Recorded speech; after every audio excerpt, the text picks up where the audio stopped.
Pegue sua Bíblia, por gentileza. Deus abençoe o nosso ministério de adoração da Catedral.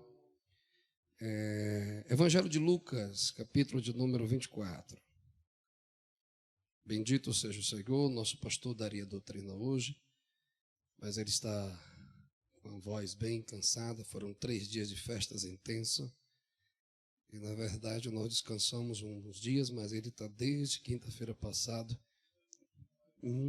Não parou um momento. Eu acho que eu não aguento seu ritmo, não. Ele dando assistência ao pastor, nosso bispo maior, né? Bispo Primaz, Manuel Ferreira, toda a família. Ainda dando assistência à família.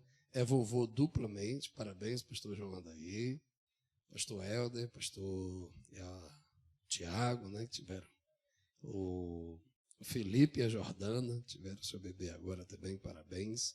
Aos irmãos que estão nos acompanhando pelas redes sociais, sejam muito bem-vindos.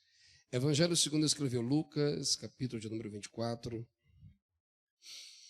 versículo de número 28, até o versículo de número 32. A tradução que me encontra é a Revista Atualizada 2017. Nos diz assim: quando se aproximando da aldeia para onde iam, ele fez menção de passar adiante. Mas eles o convenceram a ficar, dizendo: fique conosco, porque é tarde, e o dia já está chegando ao fim. Entrou para ficar com eles, e aconteceu que, quando estavam à mesa, ele pegou o pão e o abençoou. Então os olhos deles se abriram, e eles reconheceram Jesus. Mas ele desapareceu da presença deles e dizia um ao outro: não é verdade que o nosso coração nos ardia no peito quando ele nos falava pelo caminho, quando nos explicavam as Escrituras Sagradas? Pode sentar, queridos. Deus os abençoe. Esse texto tem aquecido meu coração durante essas 2 semanas. Eu acredito que deve ser cultura de todos os irmãos que aqui estão, da grande maioria, que se dá importância ao devocional, aquela leitura bíblica diária, de oração. E eu louvo ao Senhor que já são 20 anos que todos os dias Deus tem me permitido ter essa comunhão com a palavra. O texto final diz bem claro que os 2 discípulos dizem: o nosso coração ardia. Outra tradução diz: estavam se aquecendo pela palavra que este ministrava pelo caminho ao nosso coração. Quando eles expressam arder ou queimar, eles estão utilizando não algo literal, um fogo queimando o organismo do corpo, de maneira nenhuma. Eles estão dizendo que um sentimento diferente havia brotado em seus corações pelo cenário que eles estavam vivendo. A passagem a qual lemos, ela não será pronunciada no Evangelho de Mateus, nem Marcos e nem João. Vai ser especificamente pelo Lucas, o médico amado, o historiador, que ele afirma. Vem 2 discípulos saindo de Jerusalém para uma aldeia chamada Emaús. Existe uma polêmica arqueológica aonde seria essa aldeia. Não entrarei no mérito. Eu só sei que eles tinham uma partida, tinham um processo do caminho e tinha onde chegar. E da partida, e antes de chegar ao final, havia um diálogo entre eles. E Lucas faz questão de dizer que no caminho entre a partida e a chegada, eles estão se comunicando. E o texto explica no versículo de número 14 e 15, que eles estão conversando sobre as coisas que tinham acontecido em Jerusalém. Ou seja, todo o processo da humilhação, do tribunal, da condenação do autor da fé desses discípulos. E eu quero lhe convidar a uma parte da hermenêutica bíblica que nos permite tentar interpretar a estrutura cognitiva ou o sentimento e o pensamento desses discípulos. Existe um escritor norte-americano, se a pronúncia não estiver errada, John MacArthur. Ele fala sobre chamada, vocação, que Deus chama pessoas comuns para viver algo extraordinário. E entre os 12 discípulos de Jesus, 12 apóstolos, nenhum antes de Cristo tem uma história extraordinária. Eram pessoas de um cenário comum, de nível cultural comum e o nível intelectual também comum. É tão certo que a profissão da maioria, Pedro, Tiago e João, eram a pesca artesanal. E o texto diz que esses homens comuns, de expectativa comuns, encontram o maior pregador daquele período, que a sua fama percorria a terra, que as mesmas multidões diziam: olha, este doutrina ensina, ou a sua pedagogia, ela é diferente. Sabemos que temos mestres aqui, que para alguém ser sacerdote ou mestre da lei naquele cenário, era um homem de grande capacidade intelectual, ortodoxa, teológica e filosófica. Então, como disse Joséfo, as grandes oratórias do templo eram grandes sermões. Mas a Bíblia diz que a multidão reconhece. Esse doutrina de tal forma, tão diferente, que a sua doutrina é diferente porque ela tem autoridade. Então a pregação de Jesus era uma pregação apaixonante. Não era só um ouvir e dizer que inteligente, que capacidade pensante, que retórica. Não. Quando ele diz que ele prega com dínamos, com autoridade, porque o que ele falava se movia a algo sobrenatural. Quebrava os paradigmas religiosos, porque além de pregar, a Bíblia diz que ele fazia sinais e maravilhas. As multidões deixavam de ir ao templo e iam para a praia, para os vales e mesmo com fome, para ouvir a doutrina de Jesus. Pastor, não estou entendendo. Então imagine, o maior pregador daquele período, que a opinião pública reconhecia que ele era diferente, que a opinião pública dizia: este está além dos sacerdotes. E a Bíblia nos diz, no capítulo 12 do Evangelho segundo escreveu João, que a cultura intelectual filosófica que estava na hegemonia mundial, os gregos, que até hoje influencia a cultura ocidental, iam querer dizer: queremos saber quem é esse Jesus. A própria corte se preocupava e dizia: quem é este? Aí Jesus chama homens comuns, simples, e diz: ande com o pregador mais famoso, ande com o mestre que as multidões seguem, largue essas redes e vem viver algo extraordinário. Acho que alguém está me entendendo. Imagine alguém que tem um cenário simples e o autor da fé diz: segue-me. E eles veem Jesus expulsando um demônio. E durante 400 anos não havia sinais em Jerusalém. Homens comuns que só viviam de pesca, do sol escaldante ou do trabalho braçal, vê que Jesus diz: o que vocês têm aí? Temos 5 pães, alguns peixes, me dá. E eles veem esse Jesus multiplicando, que alimenta toda a multidão e ainda sobra 12 cestos. E um belo dia eles estão num barco. E a maioria deles, a sua experiência é marítima, a sua experiência é no lago, a sua experiência é com pesca. E um pescador experiente sabe a força do vento e a força do mar. E a Bíblia nos diz que Jesus está num barco, dormindo, e o barco vai afundar e de repente Jesus se levanta, dá uma ordem ao vento e ao mar. E aqueles homens comuns que veem a multidão alimentada, que vê o reconhecimento público, que vê que toda a intelectualidade cai diante da capacidade da pregação de Jesus, e ainda na intimidade diz um com o outro: que homem é este?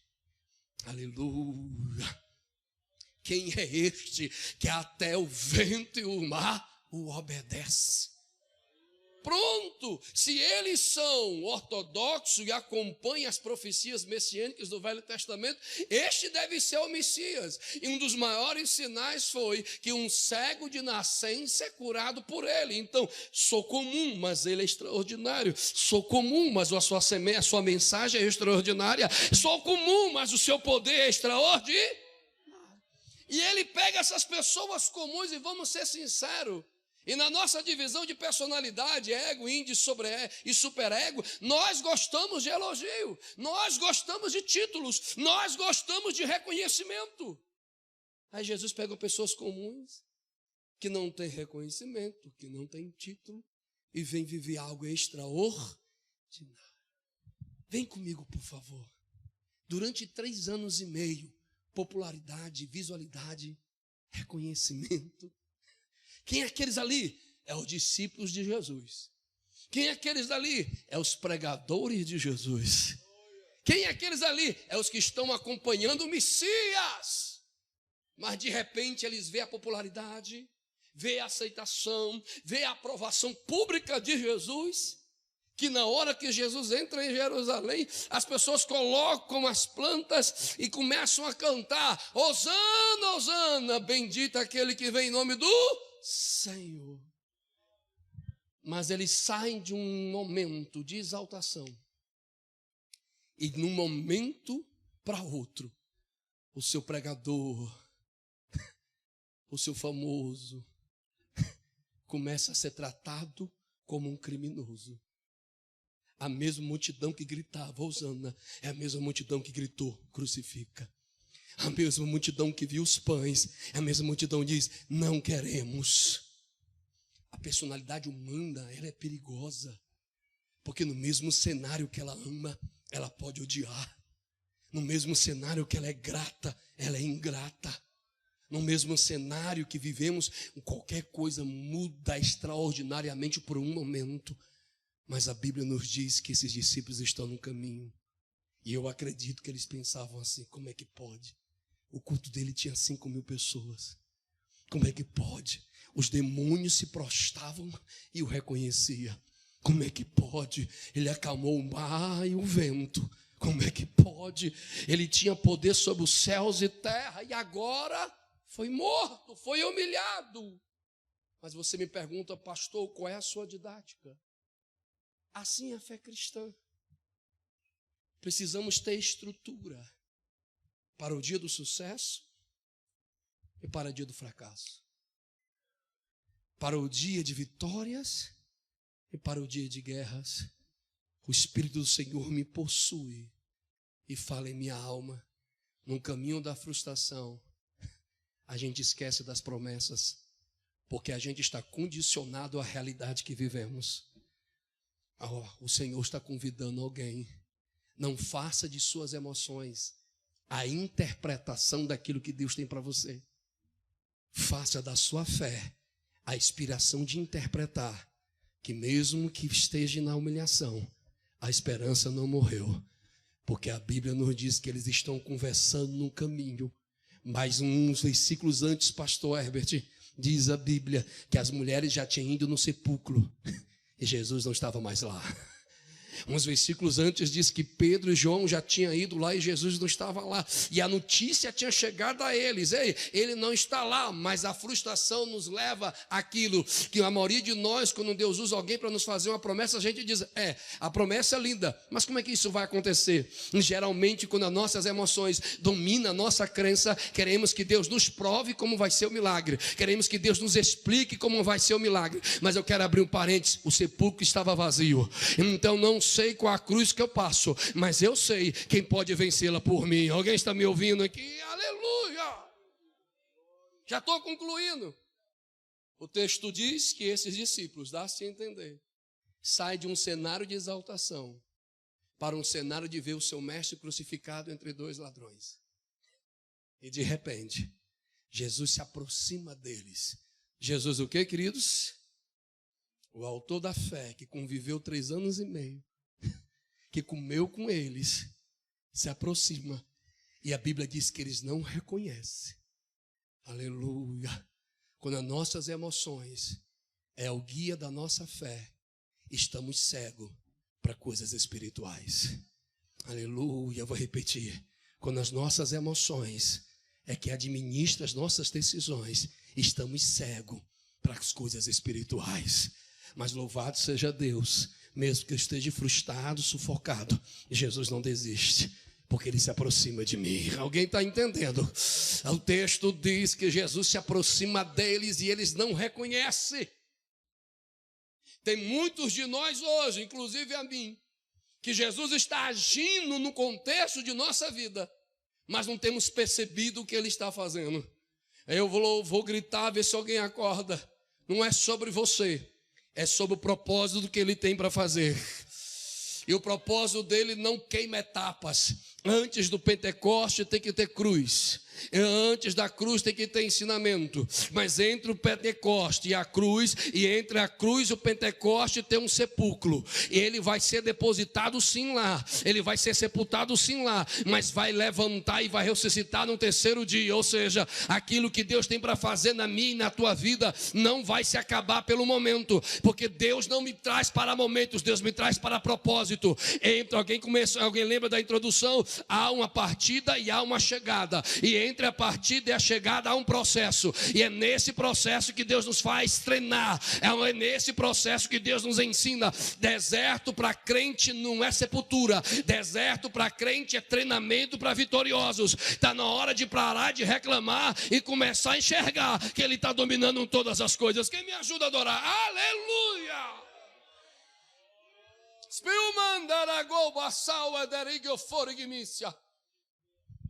Como é o nome do o evangelista que veio de fora? É Leonardo? Diz o Senhor a Jeremias: não diga mais que é uma criança, porque é o Senhor que coloca as palavras dele em sua boca. Tem hora que as nossas complexidades tentam sufocar a nossa capacidade em Deus, mas o Senhor te diz: aleluia, não estás nessa noite por acidente. O Senhor tem algo para fazer na tua vida. Aleluia. Fiel é quem faz a promessa, e fiel é aquele que vai cumprir a promessa. Eu vou deixar alguém adorar comigo.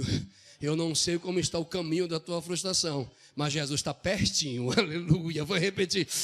Jesus está pertinho. E tem hora que a gente não vê, tem hora que a gente não enxerga. Parece que tem culto que todo mundo recebe, a gente não.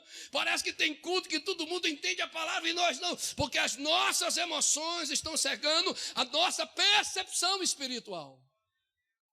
Por isso que a gente tem que parar de viver pelo que sente e começa a viver pelo que acredita. Vou falar baixinho. O justo viverá pelo que sente, pelo que vê ou pelo que acredita. Aí vou repetir, que acho que os pentecostais chegaram.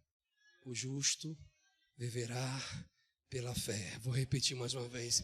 O justo viverá pela fé. Vou falar mais uma vez. O justo viverá pela fé. Vou repetir mais uma vez. O justo viverá pela fé. Jesus se aproxima e ele diz assim: o que vocês estão conversando no meio do caminho? Aí Cleópatas volta e diz: como ação é essa? Tu não está sabendo de tudo que está acontecendo esses dias, não? Tu é estrangeiro?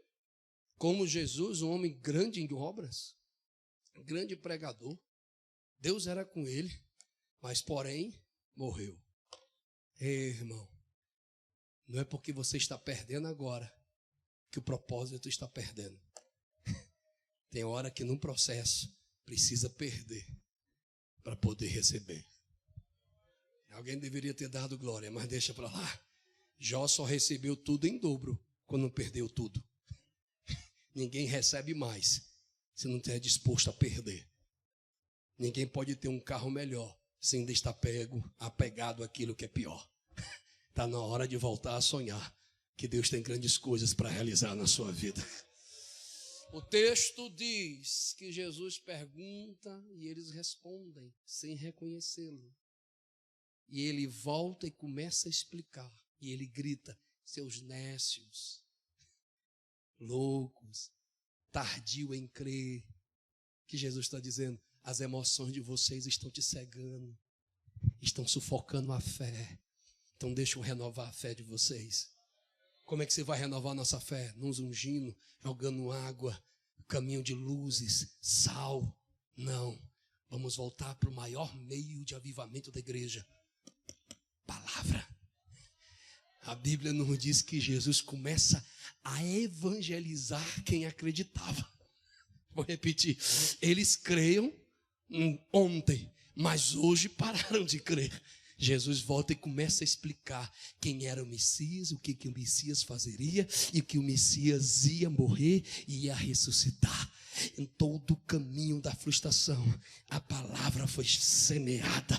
Acho que alguém vai se comparar. Tem dia que você chega na casa do Senhor tão abatido, mas uma saudação, uma palavra, uma canção cantada pela fé começa a mover seu coração.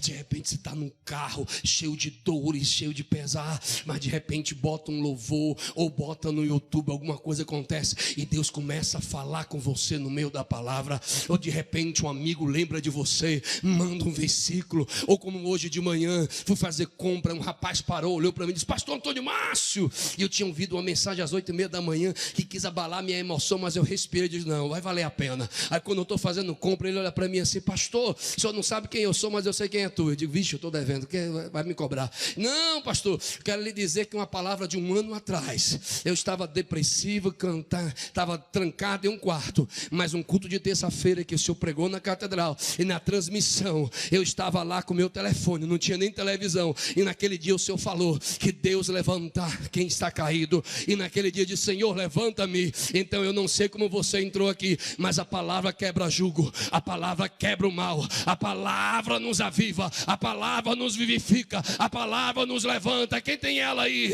Ei! Concluo, fecho a Bíblia. Peço ao tecladista para a gente orar.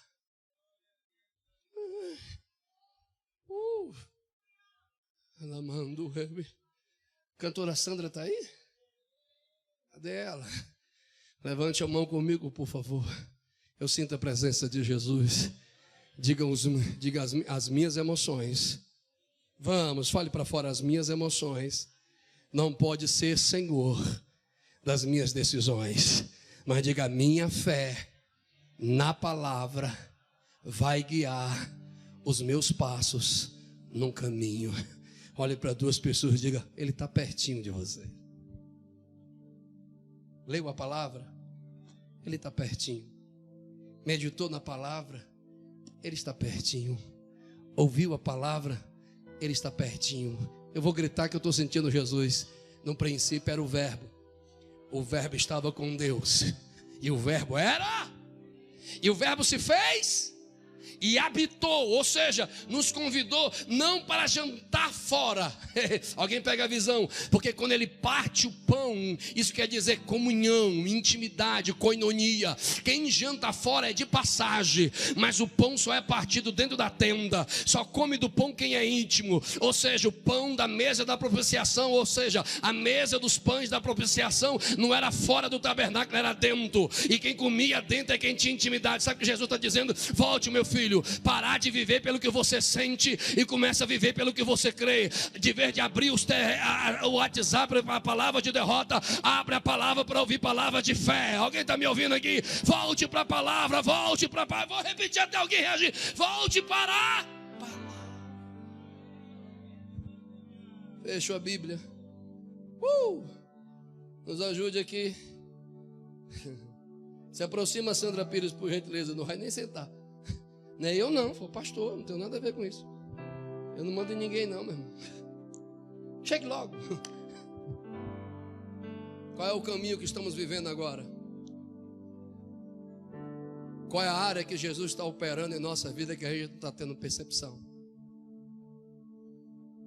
Recebi uma mensagem de uma amiga, 44 anos. Tentou ser mãe por 24 anos. Foi frustrada por 24 anos. Num dia que ela parou de buscar resposta no que os homens podem dar, num ciclo de oração aqui na catedral, Deus usou alguém para ela. E ela me mandou a mensagem que a criancinha já tem 3 meses.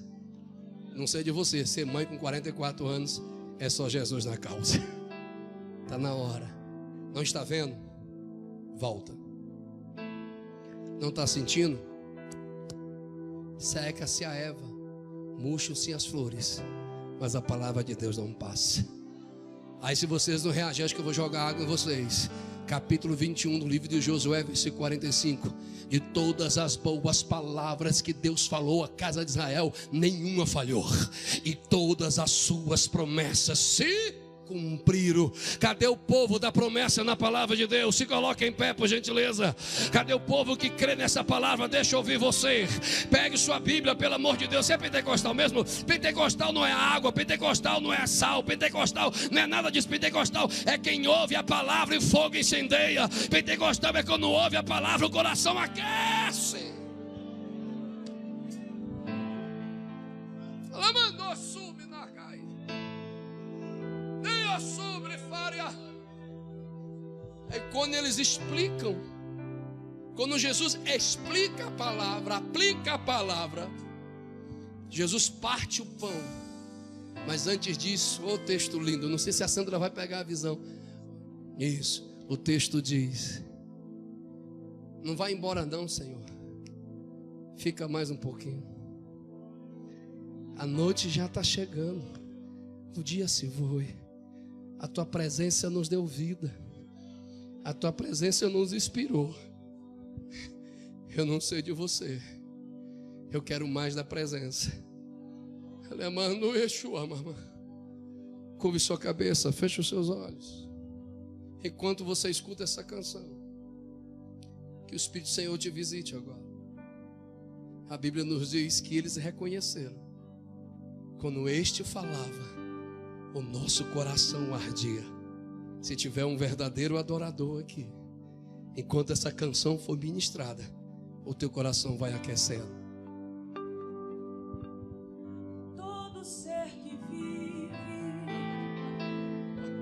louve ao nome do Senhor. Toda criatura se derrama aos seus pés. Se a palavra for ministrada, o teu coração tem que estar aquecido. Ao som da sua voz, o universo se desfaz. Não há outro nome. A presença dele está com você. Ao grande eu sou.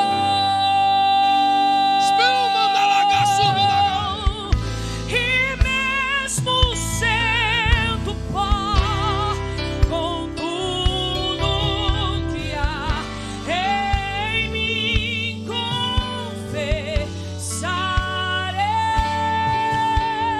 confessarei que céus e terra passam. Alguém já está levantando as mãos. Mas Alguém já está adorando. nome é eterno. Todo joelho dobrará. Aleluia. O teu nome que é sobre todo nome. Alguém já está recebendo do Senhor. Aleluia. Todo ser confessará. Aquece, Senhor, nossos Louvado corações. seja o teu nome, teu santo nome. Aquece. E mesmo eu sendo pó, com tudo que há em mim, confessarei que céus e terra. Quem tem promessa adora. Quem tem promessa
Escute uma coisa.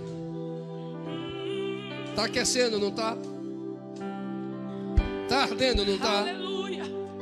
O fogo queimará continuamente no altar. Aonde tiver um coração que ainda tem esperança, aonde tiver um coração que ainda acredita nas promessas de Deus, ainda tiver um coração que acredita nas promessas da palavra, pelo poder que há no nome de Jesus, receba o milagre que você precisa agora.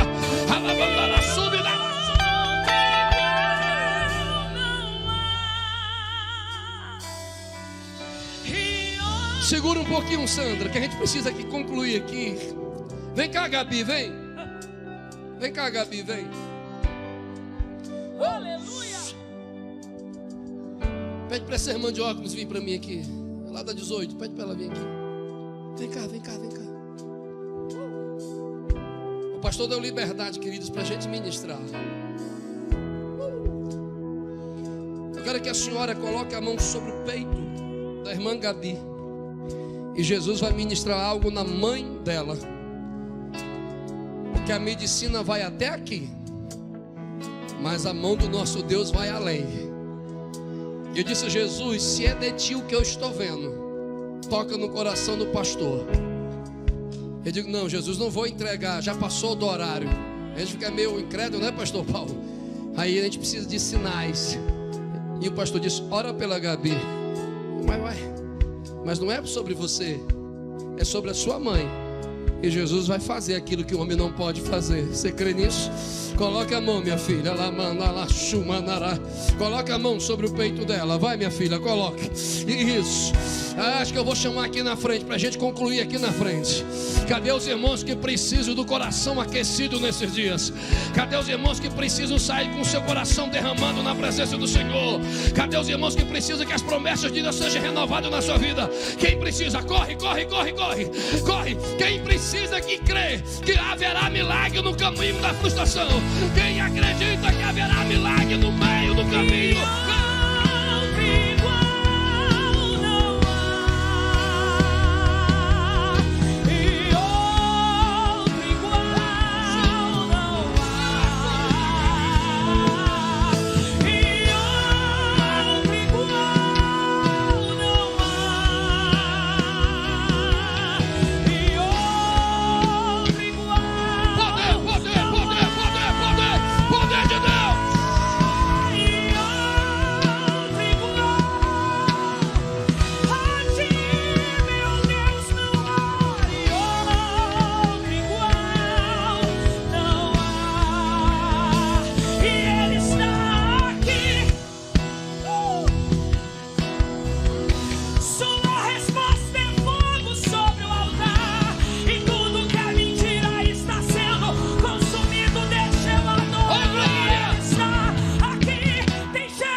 Meu Deus, alguém está sendo abraçado pelo Espírito do Senhor aí. Não há. Aleluia. Outro igual. Aleluia. Igual a ti, meu Deus, não há outro igual. Não há. Precisamos orar, precisamos orar. Precisamos orar. Como é o nome desse rapaz? Vem cá, pastor Edson, vem cá, vem cá. Corre, macho. Eu quero que o senhor coloque a mão sobre os ombros dele, por trás. Pastor Barbosa, coloque a mão sobre a mente dele. Há uma opressão sobre a vida deste rapaz. E o adversário quer roubar a alegria dele de viver, a alegria de sonhar. Mas assim como a mão do pastor Barbosa está sobre a sua mente, meu irmão, e as mãos do pastor Edson estão sobre os teus ombros, Jesus está tirando esse peso sobre os seus ombros e está lhe dando um novo pensamento. Pensamento de vida, pensamento de alegria. Meu Deus, há anjos de Deus no meio da casa. Irmão, se você não cantou, não quer dizer que você não pode adorar. Se você não teve oportunidades, não quer dizer que você não pode exaltar o Senhor. Então abra os teus olhos e perceba que Ele está no caminho. Sandrinha, posso te pedir um negócio? A gente tem intimidade. Para a gente concluir aqui. Tem um hino que diz assim: divino companheiro no caminho. Consegue? Olha, tem um barulho de adoração no meio da igreja, pastor. Tem gente sentindo a presença do Senhor no meio da igreja. Tem uma irmã ali de casaco roxo, vinho. 1, 2, 3, 4, quinto banco. Olhou para o lado. É a senhora. O Espírito do Senhor me diz assim: em vez de vergonha, dupla honra. Em vez de tristeza, óleo de alegria. Em vez de opressão, vestimentas de louvor. O Senhor te diz: a glória da segunda casa será maior do que a primeira. Clamando, está chegando a hora. Porque você não desistiu de sua fé. O Senhor te diz: eu não desisti dos teus projetos. Receba o renovo do Senhor. Aleluia. Nós vamos cantar essa canção e o pastor João vai dar as bênçãos apostólicas e o outro pastor vai orar por nós. Mas enquanto ela ministrar essa canção, olhe para mim, vocês que vieram à frente. Porque quem veio à frente reconheceu: eu preciso que esse coração seja aquecido. Eu preciso que as promessas de Deus voltem a ser renovadas em mim. Mas porventura tem alguém aqui na transmissão, ou é aqui no meio, que precisa voltar ao seu primeiro amor. Está afastado do caminho do Senhor. Tem gente falando em línguas, tem gente glorificando o Senhor. Tem gente que as promessas estão sendo renovadas em seu coração. Mas porventura tem alguém nessa noite que tem coragem de dizer publicamente: eu sou pecador. E só quem pode mudar a minha vida é Jesus. E só quem pode perdoar os meus pecados é Jesus. Para reconhecer publicamente que precisa de perdão, tem que ter coragem de reconhecer os seus pecados. Mas hoje aqui ninguém é melhor do que ninguém. Mas Jesus é o melhor que nós temos. Tem alguém nessa noite que gostaria de confessar Jesus como Salvador? Se tiver, nós vamos orar por você agora. Não tem? Vou persistir mais um pouco. Tem alguém nessa noite que reconciliar com Jesus? Só levante a mão que a gente vai orar por você. Não? Coloque a mão no coração, meus irmãos. Curve sua cabeça. Escute assim. No companheiro, no caminho, sua presença sinto logo ao transitar. E tu dissipaste, estou na sombra, já tenho luz, a luz bendita do amor. Fica, Senhor, que coisa linda. Tu tens meu coração para pousar.